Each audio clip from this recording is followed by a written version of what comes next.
Assalamualaikum warahmatullahi wabarakatuh. Baiklah para mahasiswa sekalian, kita masuk ke part yang pertama, sesi keempat untuk perkuliahan hari ini.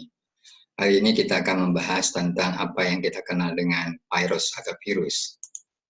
Virus tidak lain adalah parasit yang ukurannya sangat mikroskopis, yang nantinya dia akan menginfeksi sel-sel yang ada pada organisme hidup, baik pada tumbuh-tumbuhan, pada hewan maupun pada manusia.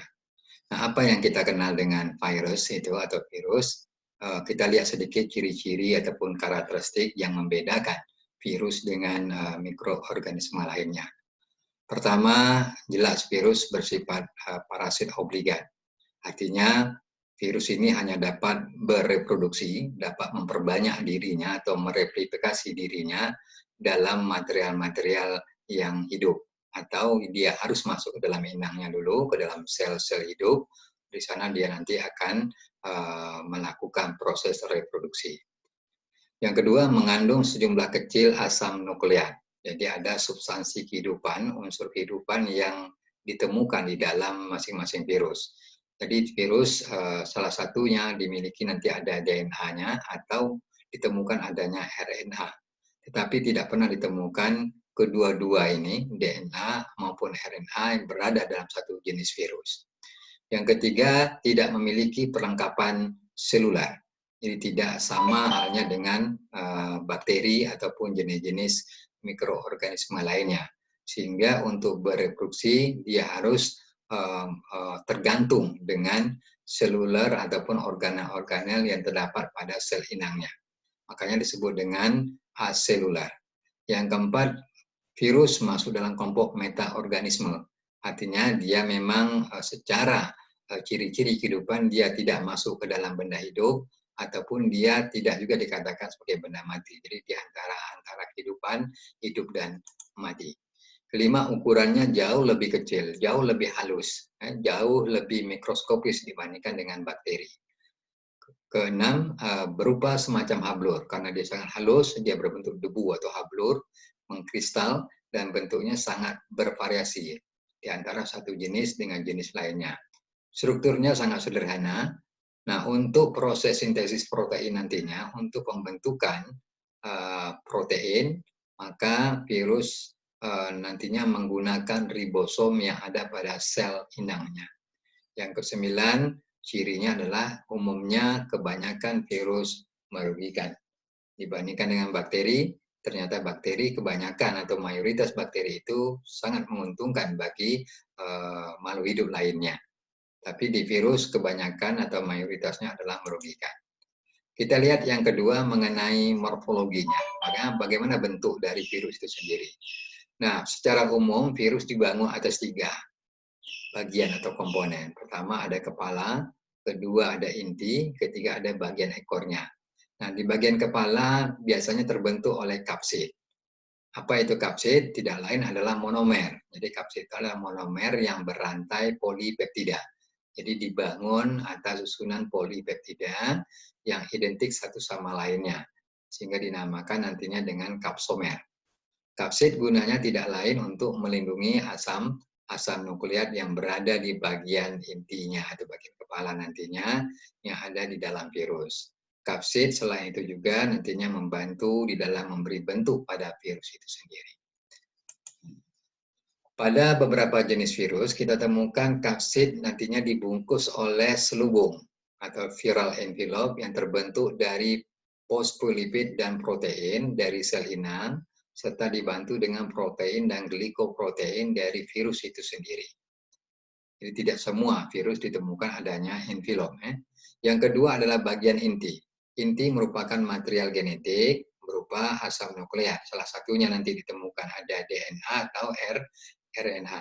Fungsi tidak lain dari asam nukleat adalah untuk memberi instruksi pada bagian virus lainnya dan untuk melakukan proses reproduksi.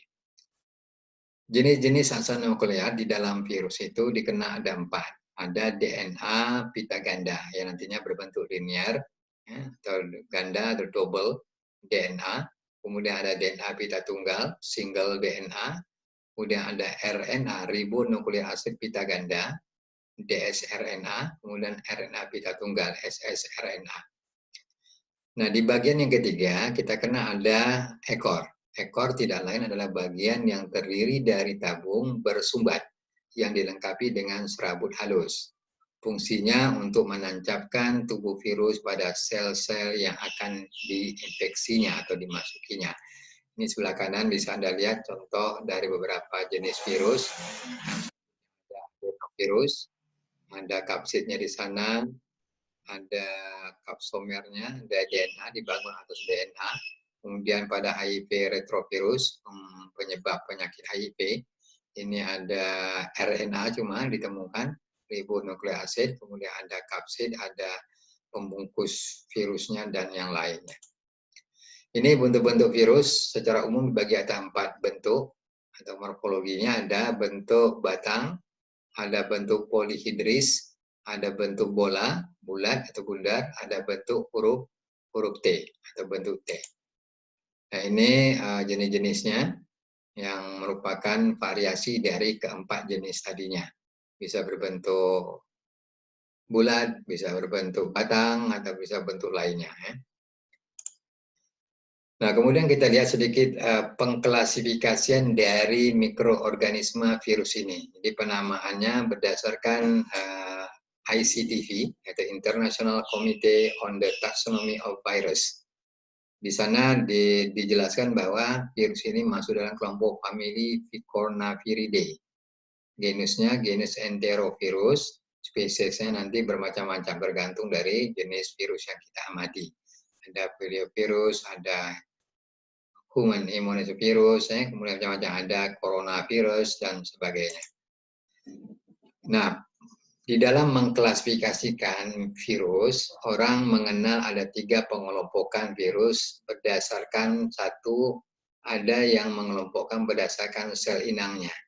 Yang kedua berdasarkan material genetik dan cara melakukan reproduksi.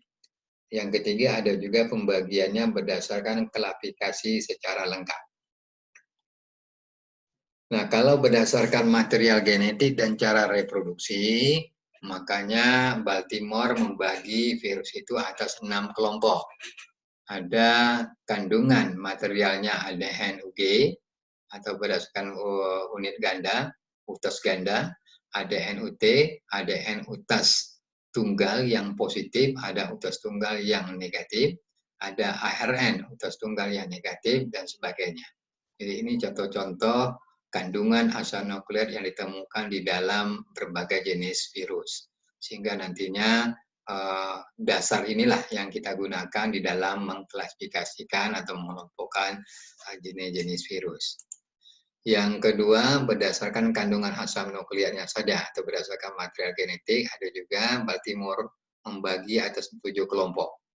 Ada virus DNA rantai ganda, tunggal, rantai ganda, RNA-nya, RNA rantai tunggal yang positif, RNA rantai tunggal yang negatif, ada RNA transkripsi terbalik, ada DNA transkripsi terbalik.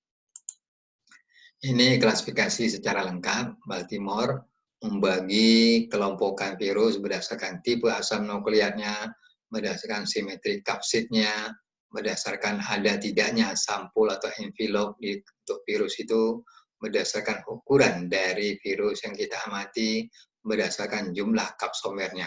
Sehingga dia terbagi atas 9 kelompok famili.